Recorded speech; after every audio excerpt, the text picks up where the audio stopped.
আসসালামু আলাইকুম এভরিওয়ান, কেমন আছেন সবাই? আই হোপ সবাই অনেক ভালো আছেন। আমিও আপনাদের দোয়া আর আল্লাহ পাকের অশেষ রহমতে আমার পরিবারকে নিয়ে অনেক ভালো আছি।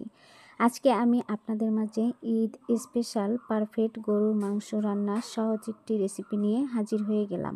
আশা করি প্রতিদিনের মতো আমার এই রেসিপিটিও আপনাদের কাছে অনেক ভালো লাগবে। ঘরে থাকা অল্প কিছু উপকরণ দিয়ে খুব সহজেই হাতে মেখে এভাবে রান্না করে নিতে পারবেন যে কেউ।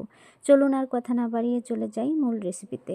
এই যে আমি এখানে 2 কেজি গরুর মাংস ভালো করে কেটে ধুয়ে পরিষ্কার করে নিয়েছি। আমি এরকম পিস করে নিয়েছি, আপনারা চাইলে ছোট বড় করে নিতে পারেন। এখন আমি এর মধ্যে দিয়ে দিব 2 টেবিল চামচ লাল মরিচের গুঁড়া। আপনারা যেই পরিমাণে ঝাল খাবেন মরিচের গুঁড়াটা সেই পরিমাণে কম বেশি করে দিয়ে নিতে পারবেন। এখন দিয়ে দিব 1 টেবিল চামচ ধনিয়া গুঁড়া, 1 টেবিল চামচ হলুদের গুঁড়া। ধনিয়ার গুঁড়াটা আমার কাছে মনে হয়েছে একটু কম হয়েছে, সেজন্য আমি আরেকটু দিয়ে নেব। এখন দিয়ে দিব ভাজা জিরা গুঁড়া, দিয়ে দিব পরিমাণ মতো লবণ,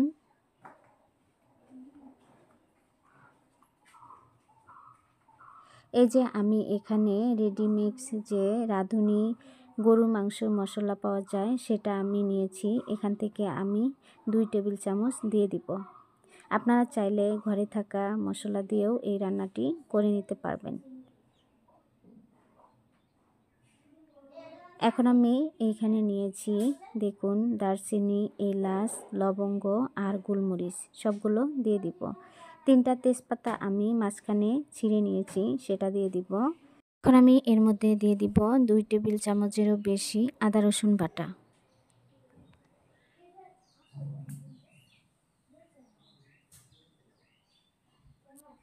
আগে থেকে আমি পরিমাণ মতো পেঁয়াজ কুচি করে নিয়েছিলাম, সেগুলো এর মধ্যে দিয়ে দিব। আপনারা পেঁয়াজের পরিমাণটা কম বেশি করে দিতে পারেন।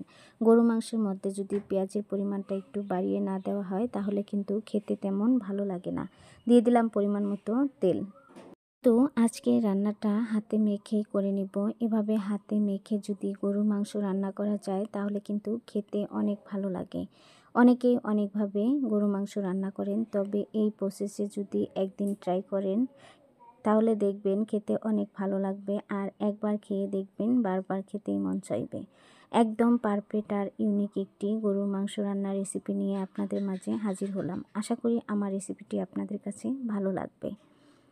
বিয়েবাড়ির স্বাদকেও হার মানিয়ে দিবে এভাবে যদি মাংস রান্না করেন। আমি এই যে ভালো করে হাত দিয়ে কিছুক্ষণ সময় মেখে নিয়েছি, এরপর হাত ধুয়ে অল্প একটু পানি এর মধ্যে দিয়ে নিলাম। এখন ঢাকনা দিয়ে ঢেকে চুলার আঁচটা প্রথমে একটু হাই হিটে রেখে রান্না করে নেব। তারপর যখন মাংসগুলো একটু গরম হয়ে যাবে তখন চুলার আঁচটা একটু কমিয়ে দিব। আমি কিন্তু গরু মাংস রান্নাটা চুলার আঁচটা মিডিয়াম টু লোয়ের মাঝামাঝি রান্না করে নেব, কারণ চুলার আঁচ বাড়িয়ে দিলে মাংস রান্নাটা তেমন মজা হয় না। চুলার আঁচ যদি কমিয়ে মাংস রান্না করা যায় তাহলে খেতে অনেক ভালো লাগে। কিছুক্ষণ সময় ভালো করে নেড়ে চেড়ে ঢাকনা দিয়ে ঢেকে তারপর আমি রান্না করে নেব। আর এটাতে আমি কোনো রকম পানি দিব না, অল্প আছে রান্না করব বিধায় এর মধ্যে থেকে পানি উঠে আসবে, আর সেই পানি দিয়েই আমি রান্নাটা শেষ করে নেব। দেখুন কতটা পানি বের হয়েছে, আপনারা দেখেই বুঝতে পাচ্ছেন। আর এই পানি দিয়েই কিন্তু আমার গরুর মাংসগুলো কষিয়ে নেওয়া শেষ হবে। এখন আমি আবারও ঢাকনা দিয়ে ঢেকে কিছুক্ষণ সময় রান্না করে নেব। আর এই যে দেখুন, আবারও ঢাকনা খুলে আপনাদের দেখাচ্ছি এই যে পানিটা কতটা শুকিয়ে গিয়েছে আর আমার মাংসগুলো কষিয়ে নেওয়া শেষ। আমি কিন্তু সবসময় মাংস রান্না করলে তার মধ্যে 2-1 পিস আলু দিয়ে থাকি, তবে আজকেও আমি কিছু আলু ভালো করে কেটে ধুয়ে পরিষ্কার করে নিয়েছি, এর মধ্যে দিয়ে দিব।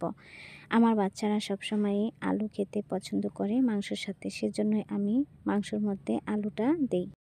এখন আমি আলু দিয়ে কিছুক্ষণ সময় নেড়ে চেড়ে মাংসের সাথে ভালো করে মিশিয়ে নেব। আর আলু তো খুব তাড়াতাড়ি সিদ্ধ হয়ে যায়, এজন্য আমি মাংসটা ভালো করে কষিয়ে সিদ্ধ করে নেওয়ার পরেই আলুগুলো দিয়ে নিয়েছি। এখন আমি পরিমাণ মতো পানি দিয়ে নেব, আর এই পানি দিয়েই আমি মাংসটা রান্না শেষ করে নেব।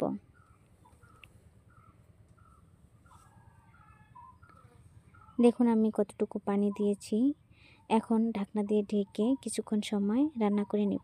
আমি বসে ভিডিওতে ভয়েস দিচ্ছি, দেখুন চারিদিকে পাখির ডাকের শব্দ।